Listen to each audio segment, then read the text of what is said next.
All right. Well, here we are, everybody. Welcome to Turtleneck Table Talk. We have a very special guest today, and I'm going to let Devin introduce him. Yes, we are really excited that we have over here a music theater performer, Aaron Craven, and he is internationally known. He is been hidden and lining up the stages all across the U.S. and internationally, and so just stealing hearts left and right. You know, turning up the stage. This is my favorite introduction so far. You're going to come with me and introduce me from now on because that I love it. That's fantastic. There we go. Dude, how are you doing? How are you feeling physically, mentally, emotionally? Well, guys, physically I'm very comfortable. These are very comfortable chairs, but emotionally I'm a little heavy to. No, I'm good, man. I'm doing good. Thanks. The theater. That's right. No, it's all good. I just got done doing an international tour, and that was crazy because we were just like bouncing all over Europe for 6 months. And so once that was done, I'm like taking a little breather right now before I do my next thing. So it's nice to, after you do a heavy dance show like that, it's nice to kind of let the body rest a little bit and kind of, recalibrate. So that's where we're at right now. I'm feeling good, getting to see the family, getting to spend time with my buds.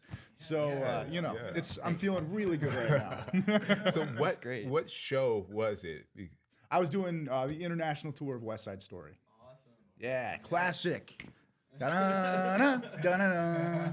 There you go. Yeah. So what was that like going international to Europe? Have you been able to do that before? So I have done international tours before. I was on the international tour of a chorus line a few years ago, like pre-pandemic, and that was cool. I did that. It was funny. I got to do a chorus line. I started with the international tour, and then I went to the New York company, for the off-Broadway revival at City Center, and then I went back on the international tour to go to China. So I started off in Japan. I just joined for Japan. Then I went back to New York and did that company, and then I got to go and play Shanghai in China. Pre-pandemic, you said. Yeah, pre-pandemic. Wow, okay. Pre-pandemic. Interesting. But this was my first time going to Europe. And so that was all brand new information. We spent a lot of that time in Germany. We dipped our toes into France. We were in Switzerland. We were in Austria. And then we went to the United Arab Emirates and did shows in Dubai, which was crazy. It was beautiful there. And that was one of my favorite stops for sure. So it was exciting just to get to see, a completely different perspective for somebody that spent so much time stateside. And, I've gotten to do a national tour here in the States as well. So I'm pretty familiar. I think, I've been to almost all of the 50 states. I understand how we do things here. But to go to Europe and to not even be, I don't speak German. Thank God they speak English. That's a good point. Yeah. But, the culture shock was very real. They don't have ice there. If you're going to go to Europe, they don't do the ice thing. Their coffees are really small. These are the things that I take away from my experience. Well, that's very interesting to me. And sparkling water. That's all the rage over there. And we're just starting to do that in the States, but over there that's like the thing. You drink sparkling water. They don't even hardly offer you tap water. So anyway, all this to say, it was a lot of fun. It was wild to see a lot of different cultures and to see how the audiences responded to that material in different locations because they pretty much all spoke English across the board. There were a few places like in France that they did do subtitles for the show so they could read along. But for the most part, they were with it. They were, laughing at the jokes and they were pretty much in the moment with us. So it was cool. Yeah, it was a very, very different experience. But I always wanted to go to Europe, and it was nice to get to go on somebody else's dime. If you're going to go to Europe, that's the way to go to Europe. Yeah, no kidding. Yeah, that's awesome. So getting into that, how was the process for that to actually go to Europe on someone else's dime? That's not an often opportunity that people get. No, and that was a big part of why it was like, oh, we're doing this, because of course you go and you audition like everybody, right?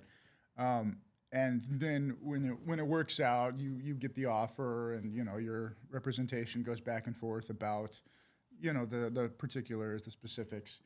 But I think that was the big selling point to me, was to get to go to Europe, and it was a long contract. I just did it for 6 months, and that's pretty long for me, at least. I think the longest contract I've ever had was 9 months. But I love the show. I've done West Side Story a couple times before, and I love that material.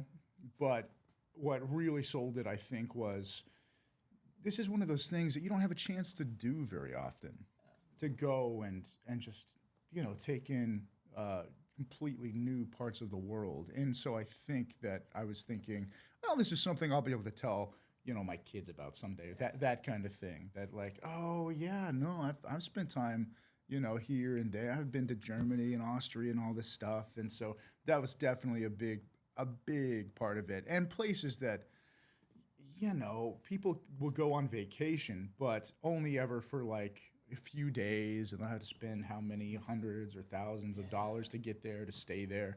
And so, yeah, I got to make money while I was there. And that's the way to do it. Wow. Yes. Yeah. I was very fortunate, very lucky, and I had a great time. So with the West Side Story, can you kind of go over like what parts you played and kind of explain that? Yes. Because that's pretty interesting. That is, yeah. So that's going to be an interesting one to explain. So I was what you call a swing. And so what that means is, when you go to see a show, you've got like your leads, right? And if somebody gets sick, then you have their understudy go in, right? So basically, I was the understudy for the whole company. Oh my God. So when you're the swing, you learn a lot of different parts. I covered 12 different roles in this one, and I ended up performing 9 of them. So I covered the male ensemble, and I also covered Tony, the lead, and I was also the assistant dance captain. So I was also responsible with the dance captain to.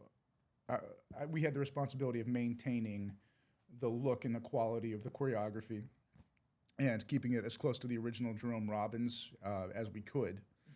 And so, the point being, when we take the show on the road, we want it to be as close to what the original production was on Broadway as we can make it. So just to make sure that we maintain the quality and integrity of that work that's been passed down from generation of dancer to generation of dancer. So it was a lot. It was a lot of work. I played all of the jets, and it was fun. It was a good time. But learning that much material, and getting the call earlier in the day, oh, you're on for this part that you've never done before. Get ready to go. And wrapping your head around, yeah, I've done this show how many 100 times, but never in this track. Which lines does he say? Oh, he does that one special part in the dance that only he does. He does that solo. So make sure you remember to go back and do that. Oh, remember to lift that girl there because she's going to throw herself in the air. You got to catch her. All of these things that kept it interesting for sure. But the swings, they're definitely working their butts off. So, and it's one of those parts that most people don't even know that they exist, And if you do your job well as a swing, Yeah. no one even knows that you're on. Yeah. So it's like, it's weird because you're going to work really hard, but at the same time, you're going to fly under the radar if you're good. Yeah.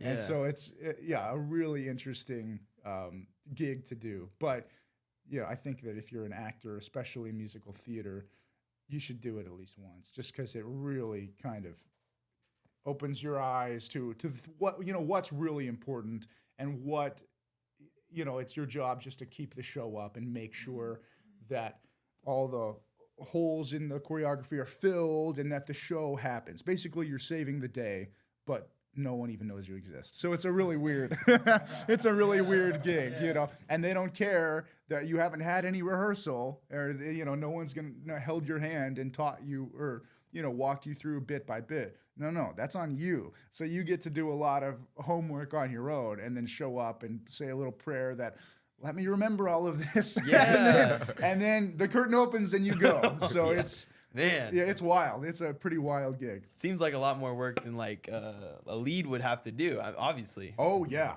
because you would be a lead in most cases sometimes. Yeah. So I did. I was the lead in the United States North American National Tour of Dirty Dancing, and I did the Patrick Swayze role. And so I worked really hard in that one in a very different way because when I was the lead, I was on every night. So I'm sweating my butt off every night. You know, I'm just on stage for 2.5 hours dancing and, you know, singing and, you know, acting and doing the whole thing. So when you're the swing, you're not, you know, the whole production doesn't ride on your shoulders the whole time. But when you're a principal, you don't have to know every single part in the show. So it's just like they're both a lot of work in a very different way. You know, swinging is mentally much more difficult. Physically, not necessarily. But when you're the lead, it's physical, and you're out there the whole time, every night, 8 times a week. So it's, they're both a lot of work in different ways. Yeah, And it's really cool because I got the opportunity to see you when you were touring for Dirty Dancing. Yeah. And I just see you as like Aaron, just like whatever, you know, just kind of like Just you're whatever. there, What does that mean? You know, you're just there. You're doing Expound your on that thing, one. You know, you're my buddy. I see you. But it was super cool because I went and I saw you when you were in your hometown, Kansas City, and to just see all these Nice people, because I waited for you like a groupie, but to see the other groupies there and like seeing people like seeing you sign like playbills and all this stuff was just like, I was like, wow, like this is really cool because like sometimes, like once again, I just take for granted that, you know, you're my buddy, I've known you for like forever, that like you are like doing really big things, you know, and it's really cool. And it was just really an eye-opening experience to see like, you know, people like, can I have your autograph? Can I take a picture with you and everything like that? And I was like, yeah, that's my buddy. That's my boy. That's my boy. Oh, man, I love that. And that was really special to have you there because I was at Starlight Theater in Kansas City, which is where I grew up seeing shows. So it was like super special for me to get to go. I did my first professional show there, and then to get to go back leading that national tour. That was really special. Yeah. And then to have my bud there and my family there, it was just like, oh, this is so special, you know? That was a really nice moment. it's awesome. Yeah, it was a good time. So just kind of taking it back, so you went to Wichita State, correct? And you got your degree in music theater. Like, how was that experience, and how do you think it helped prepare you? Yes, so I went to school here in Wichita. I graduated in 2015, and I studied in the musical theater department, and I got my degree in the dance performance and choreography department. And so I think that was a really important time for me to study because really I didn't have very much experience in theater. It's certainly not in dance when I came to Wichita State. I just had an idea of like, this is the direction I want to move in. And in theater, that's a pretty late start. You know, if you can start when you're 3 years old, then that's better. Well, that is going to make things a lot easier for you. And so that was a tough 4 years for me, just kind of grinding and trying to learn as much as I could, and you know, especially in the dance world. And I was fortunate because as a guy and as a tall guy, there are more opportunities for you to work because, or you know, at the collegiate level, because they don't have a lot of tall guys. And so I just got to do a lot more, and so I think that made me exponentially better. But it was really important for me to be there. Now, a degree in theater is not necessary. You don't have to have one. Nobody cares. Like, you know, when you go to audition, they do not care if you have a degree. They just care about what you're doing right here, right now in the audition. You know, do we like it? Does it fit? Is that the person that we're looking for to cast in this role? So I wouldn't say that I wouldn't say that a young person that wants to be a performer needs to go to school. I would not say that. But I would say that for me, I needed it because I didn't know what I didn't know. I just had I was so green. I was so new to all of it that I think if I had not studied for those 4 years and I hadn't had those people to mentor me and point me in the right direction, I think my path would have been a lot more difficult and it would have looked a lot different. So it was a tough 4 years, but it was a good 4 years, and it was necessary for me, for sure. Yeah. Okay. So you started there knowing that you wanted to eventually go into musical production, because Yeah. I read on your bio that it was started with Alligator Number 2. Oh my gosh! In Yes. your little kid production of whatever. I thought that was hilarious. Yeah. Back it was okay. Yeah, that was church theater. That's where it started for me, and it was a Noah's Ark production called. It was titled "100% Chance of Rain." And I played Alligator Number 2, and I was good. Oh, my Grammy sewed the costume for me and everything. Oh, and man. we still have it somewhere. It's really, Anyway, that's where it all started for me. That's fantastic. Yeah. But when I went to Wichita State, yes, I had a clear idea that this is the direction I want to move in. I really started to fall in love with theater when I was in high school, and that's kind of where I found my friend group, and that's where it started to click for me that maybe this is something I can do. It seems like people do this for a living. Maybe I can do that. I don't know.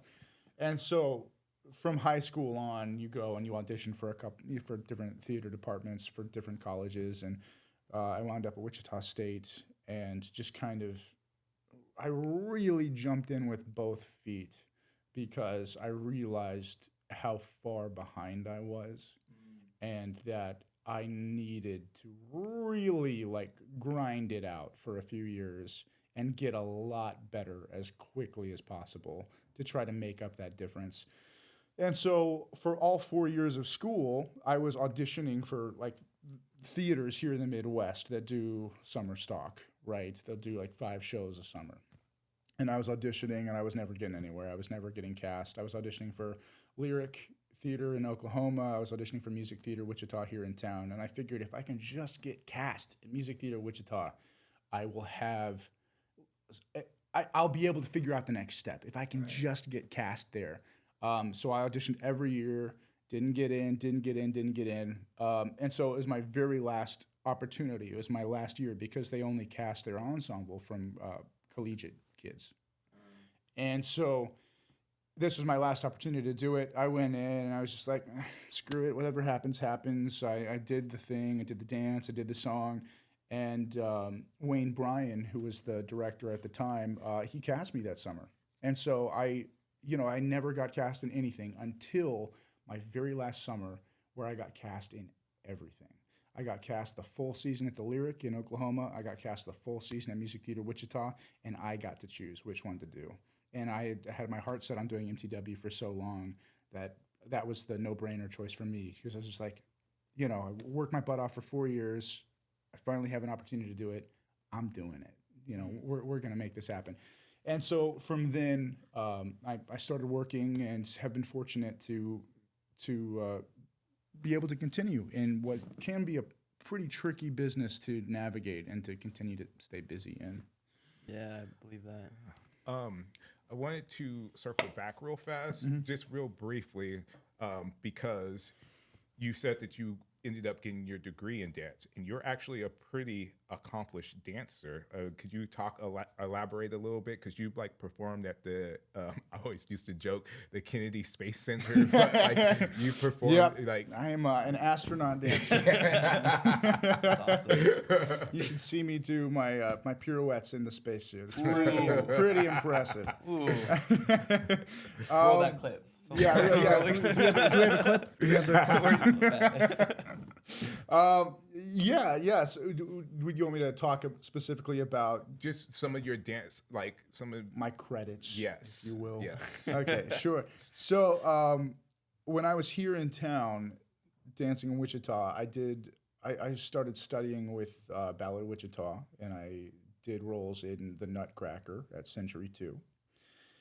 And then shortly after that, my partner Heather Eilertz and I were the first dancers from Wichita State to ever get nominated to go to the national convention of the Kansas Academy. Oh, what is it? Uh, Basically, it's a big collegiate dance thing that they'll do regionally, KCACTF. That they have regional conventions, and then from there, there's a national convention in Washington D.C. at the Kennedy Center. And so, my partner Heather and I, Shayla Clausen, did the choreography. It was her piece, and she set it on us.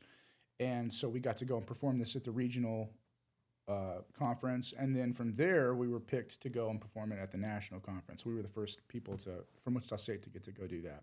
So that was pretty exciting. And then from there, that school kind of sets you up to pursue concert dance, which is something that I just always felt much more drawn to musical theater, that had always been kind of the goal, the Broadway thing. And so instead of pursuing concert dance, I just started auditioning for as many musicals as I could. So I started to do a lot of dance heavy shows. I went from being in school, I went and I did Music Theater Wichita. Then from there, I did Rocky Horror here in town. I went back to the ballet, and then I moved out to Chicago to do West Side Story and Mamma Mia and The Little Mermaid, and all of these have a lot of dance in them. And then from there, I got to go do Oklahoma at the Goodspeed Opera House. That's where I booked my first national tour, Dirty Dancing. That put me in the lead. That led to the next tour, which was the lead in a chorus line. And that took me back to New York to do that company, and so on and so forth. And that brings me back to the West Side Story that I just got to do. So a lot of shows where dance is a big part of it. It's not the only thing. Of course, singing and acting are a huge part of all of those productions as well. But that you can't have West Side Story without having the dance. It's iconic. Yes, it is. It's famous. So it's got to be. You got to bring it. Yeah. So you got a lot of singing and dancing and acting. Did the singing and acting come as naturally as the dancing did? Because you got your degree in that, so I imagine you would have had some type of talent for that. The singing and the acting, I always felt like I was, I felt like I could deliver a line always. But when I went to New York and I started to see, when I started to get more picky and I started to see that in musicals, I think, unfortunately, acting is the thing that we kind of care about least, because we think, well, it's just talking. I can do that, And when you see a good actor, they make it look so easy that we all think, oh, I could do that, Right. But it's actually a lot more difficult than it looks when you're trying to do it in the heat of the moment and the lights are in your eyes and you're trying to, experience something that isn't actually happening, but you're trying to have that lived emotional experience. That's something that for most people takes some training. And so during the pandemic, I actually took myself back to school. I went to an acting program, the Maggie Flanagan Conservatory in New York City, and I studied acting just, without any of the dancing or the singing to hide behind, about like, let's just be put in the situation where, I'm completely vulnerable, and if I'm faking it, you're going to be able to tell, And that was really helpful for me to get more of a technical understanding of how to actually go about this. So that was really important for me. As far as the singing goes, I think that that's just an ongoing course of study. Like, I have voice teachers in New York that I work with that are always, I check in with them weekly, and, they're just over the years making me better and better. And so that's, it's musicals, it's just so tricky because you really want to try to be a triple threat. You want to try to be good at everything, and that's tough, because you got a lot of people that, oh, they're a killer dancer, but they don't sing, or man, he can really act, but he's got 2 left feet. That's pretty common. But to be able to do all of them pretty well, that's that's a different story. And I think that that's one of the reasons why I get cast as a swing every once in a while, is because I have been fortunate enough to study all of these things and am castable in these roles, that in dancer roles, but also singer roles and also actor roles. So that's kind of when you're looking for a swing, that's really what you're looking for. And the ensemble of musical theaters, especially in New York City, they're just so incredibly talented at bringing all 3 of these focuses and really delivering. So I think that's what makes musicals really impressive and really special, is because what can't these guys do, And I think that's what keeps me coming back, is that's a really unique skill set, and it's just so entertaining for me to take in. I still love to go to the theater. Yeah. Have you ever thought of going to Hollywood though? Making that transition. I'm sure trying. Really? Oh yeah, because that's where the money is. That's what I'm thinking. Yeah. If you got all the skills, I feel like it would, Yeah. It's I sure would. I would love to do more film, TV stuff. I do things here and there. I'll go in for Law and Order. We film a lot of TV shows in New York. So those things that cast out of New York, I'll go in for those. I'll audition for those kinds of things. But yeah, I think the more film, TV, the better. I would love to do more of it. I'm working on that. I'm submitting myself for a lot of these auditions, and that's what I think the next chapter will look like. I think there will be more of that, and that's also a much more sustainable thing physically, just on your body, than dancing 8 times a week, especially in these really athletic shows. It just beats you up after a while, and personally, I've always felt much more like an actor than anything else. I've always felt like that came more instinctively or more naturally to me.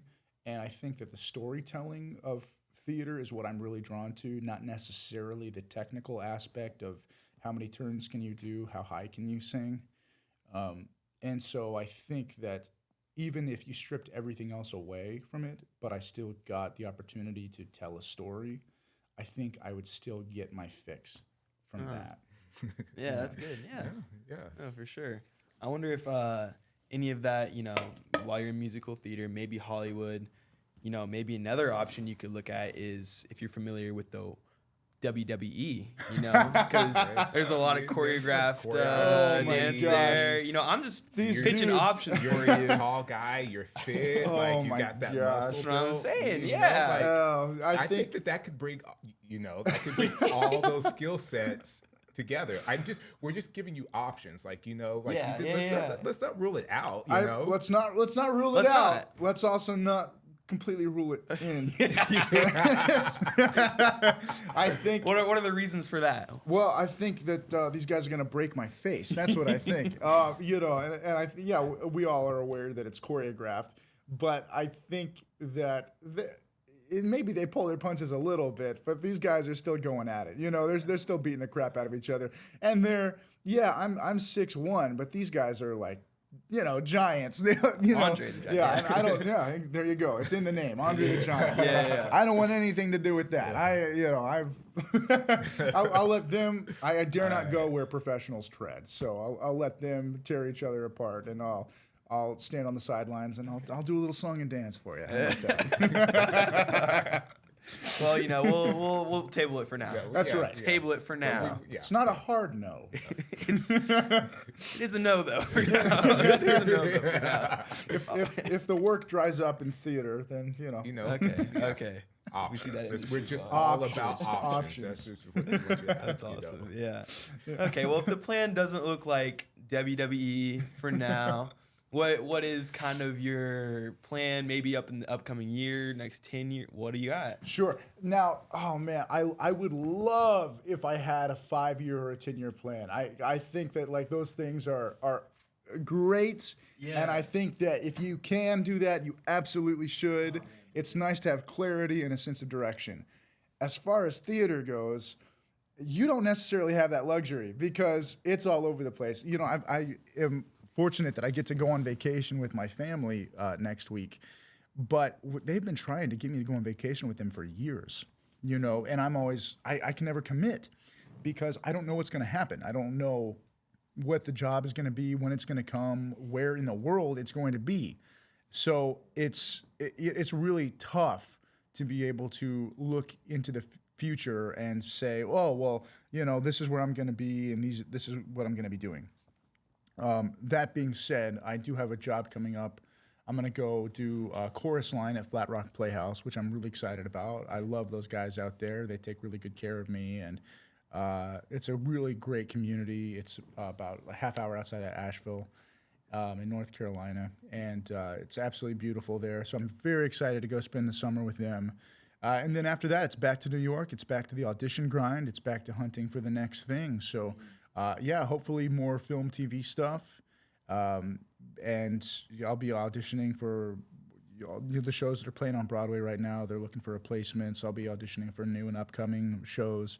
So that's kind of the gig. It's you might be working, but you're always looking for that next thing, because in terms of theater, all jobs end. You know, there is an expiration date. The show closes. The contract time ends. That's just the nature of the beast. And so I think that while you are working, you're always looking for the next thing as well. It's not a job that offers you much job security. There's always an end in sight. And so I think once I do chorus line, after that, my schedule's wide open. So call me, Hollywood. Come on, get your boy on the screen.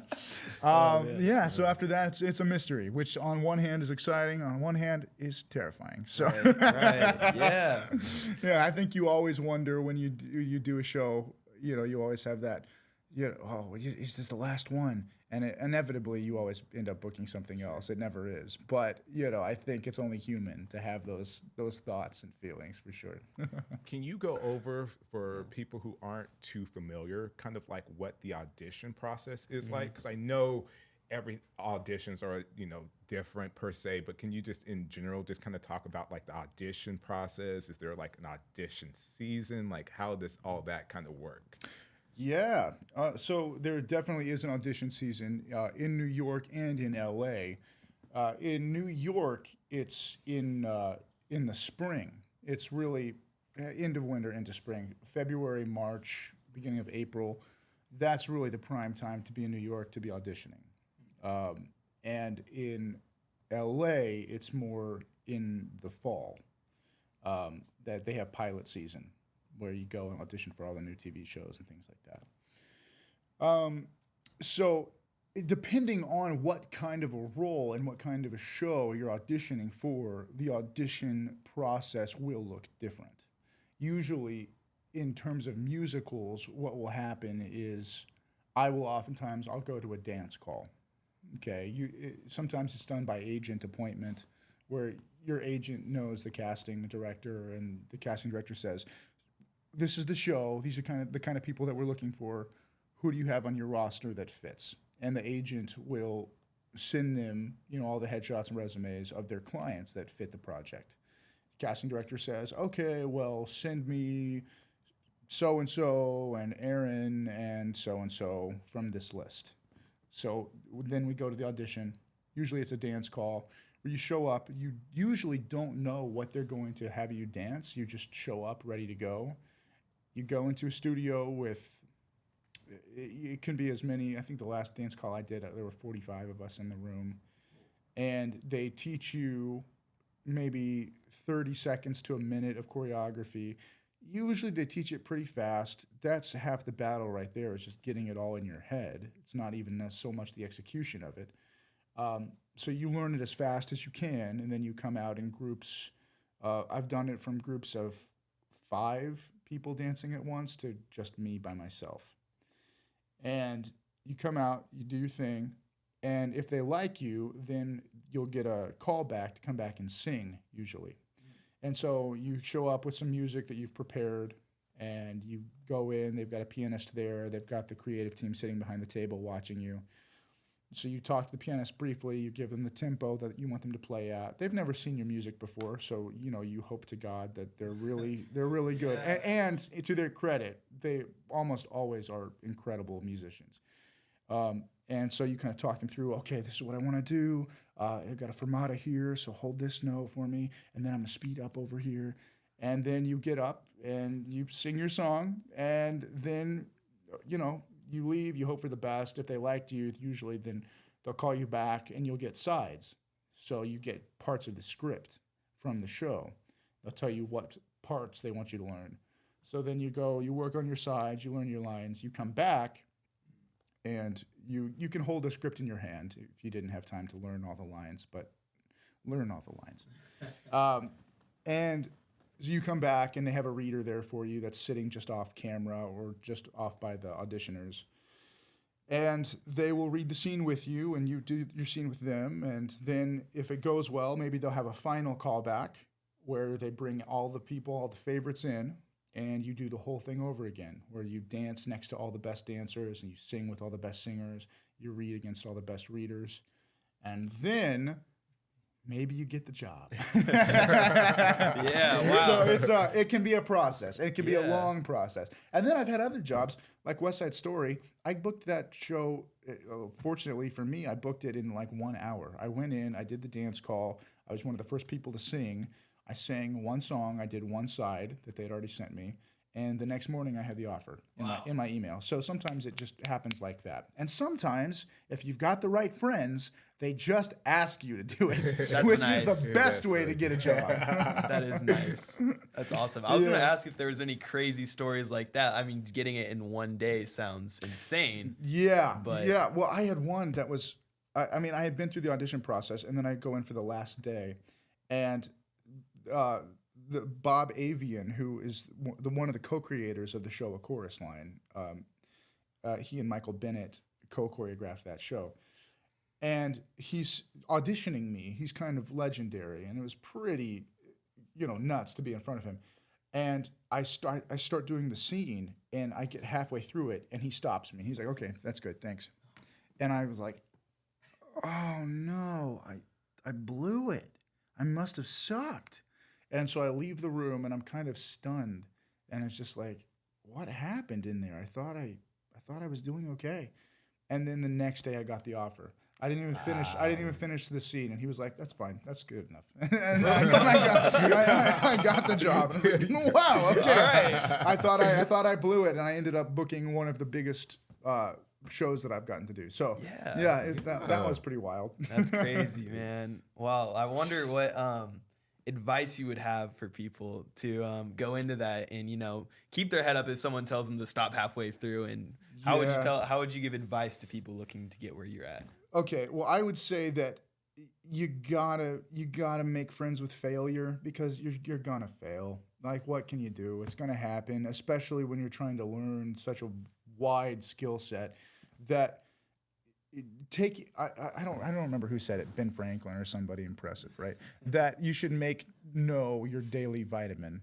That it's okay to be told no. Like, just get used to it. Take it like your daily vitamin. They're gonna tell you no. You're going to get rejected every single day. And it doesn't mean you're not good enough, and it doesn't mean you can't do it. You just have to keep showing up, because those no's stack up, and you're one no closer to a yes. So this business comes down a lot to resilience, and if you have the grit to hang in there when it's kicking the crap out of you and you can't get a job, and you have these internal voices questioning if you're good enough to be there. And you have to push through those times, and you have to keep showing up, because it will come. It will come if you stay consistent, and if you keep showing up for it, even when it's not showing up for you. It's okay. Make no your daily vitamin. That's what I'd say. actually truly do say that, because I remember like years ago when I was just starting to get to auditioning for modeling and stuff, and I sent you and I was like, how do you do? And you said that exact quote to me. And I still have it like saved in my phone. Really? It's like one of my favorite. I like screenshot it and whatnot, and it was like word for word what you just said. So you really do live by those words. It's great advice, man. Yeah, I don't think it would be necessarily taken in the same realm as asking women on dates, maybe, but possibly it would. I don't know if it applies to that one, but maybe you can put some insight on that as well. I'm not sure. But hey, I don't know. It's great advice. I will take it. Maybe not there. Yeah. Be respectful. Still be respectful. But you're just one no closer from a yes. Oh my gosh. That's right. That's right. Understand what we're doing here. Yeah, well, this has been an awesome conversation we've had. Guys, it's been so fun to hang out with you and talk. Anything that we didn't cover that you wanna get your last piece because I out? know that you love to talk about yourself. Oh, so dude, any actor, Yeah, it's our favorite thing. It's electrolytes to us. We need it. There is one kind of like last thing before we kind of get to our closing, and I kind of wanted to touch base with this because how was it? Because you've been in the industry working professionally almost a decade now. Like, it's kind of crazy to say that. Yikes! But when the pandemic happened and everything, how did that affect? Because I know like a lot of shows closed, and so how did that not only affect you personally, but how did you feel like it affect like music theater in general, and how were you able to stay motivated and to continue on? Because I know even from having conversations with a few other people that I know in music theater and performing, that a lot of them when the pandemic happened, like afterwards just kind of stopped, or like it was hard for them to get back going and getting into it. So it jacked me up, man. The pandemic really messed a lot of things up. I had a couple shows booked that I was really excited to go do, and I was kind of coming out of a dry spell. I hadn't worked in like 8 months, and I had these shows booked, and I was like, yes, all right, here we go, we're coming back. Global pandemic. It's not gonna happen. All right, great. Now what? So I moved home for a while. I had all my roommates left New York.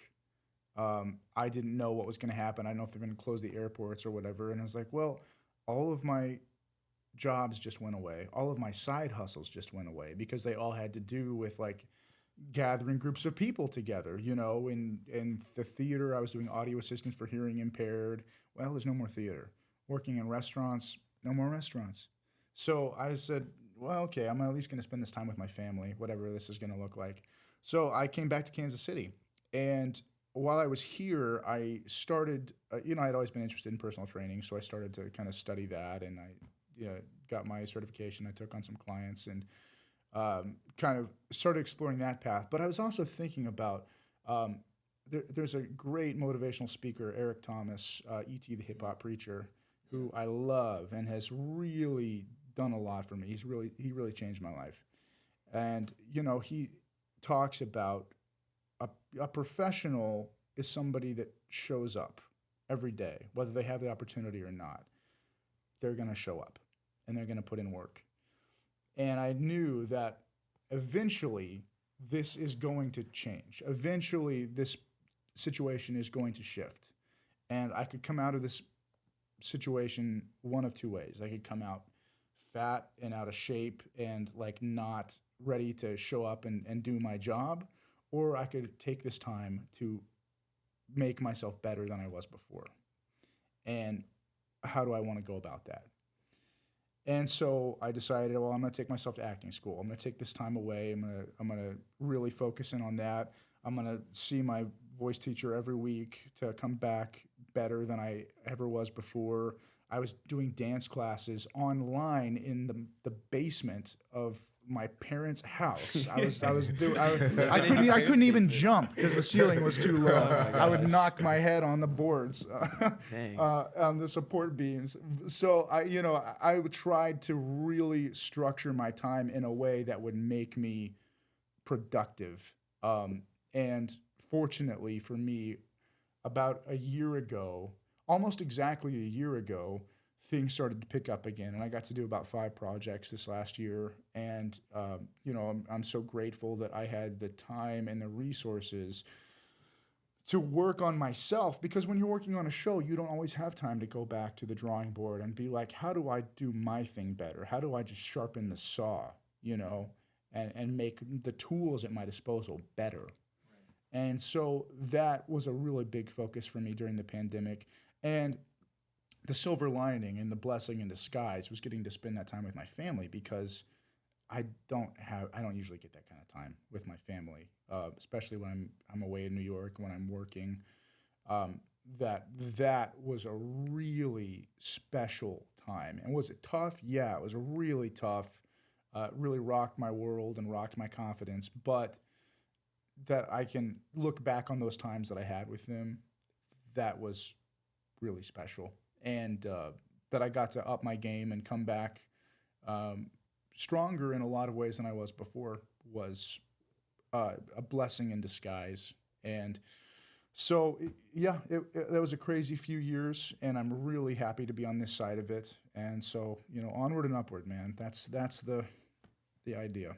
That's awesome, man. Yeah, it's inspiring to hear that. And yeah, just for all of us to keep going and hang in there. Never taking no for an answer. That's right. That's awesome, man. Yeah. Well, I'm not really sure how we wrap this up yet, but any closing remarks from you? No, guys, it's just been fun to hang out and talk about me. Yeah. No, this has been a lot of fun. Yeah. It's been good to hang This out has with you been guys. awesome. Yeah, thank you so much for coming on. Thank you very much It's been for a blessing to be coming out here, here and everything like that. My pleasure. It's very amazing to hear your story because on a personal level, you are kind of like an inspiration to me. And so I'm so glad that you got to share your story and hopefully inspire our audience as much as you inspire me. Oh, that means a lot, Dev. I just said that on camera. And I have it. I have the proof now. Yeah. He's only ever mean to me when we hang out. So now I've got the evidence. Oh my gosh. But thank you so much for coming out. How can people, if they want more information about you, how can they find out more stuff about you? Absolutely. So I'm on Instagram at Aaron Patrick Craven, and you can also follow me at AaronPatrickCraven.com. Yes, and you can also do the hashtag Bad Boy of Broadway, and you will see all his other additional content. Devin invented this for me. Okay, Is that I a real didn't say thing? that. It is. That is a real thing? That's awesome. Look for the hashtag. You'll see a whole bunch of Aaron stuff. So. Oh my gosh. That's great. But thank you guys for tuning in to our episode. Make sure and hit that like and that subscribe button, ding that bell for notifications, and make sure and tune in because we're going to have a lot of awesome guests throughout this season. So Yeah, thank you guys. thank you.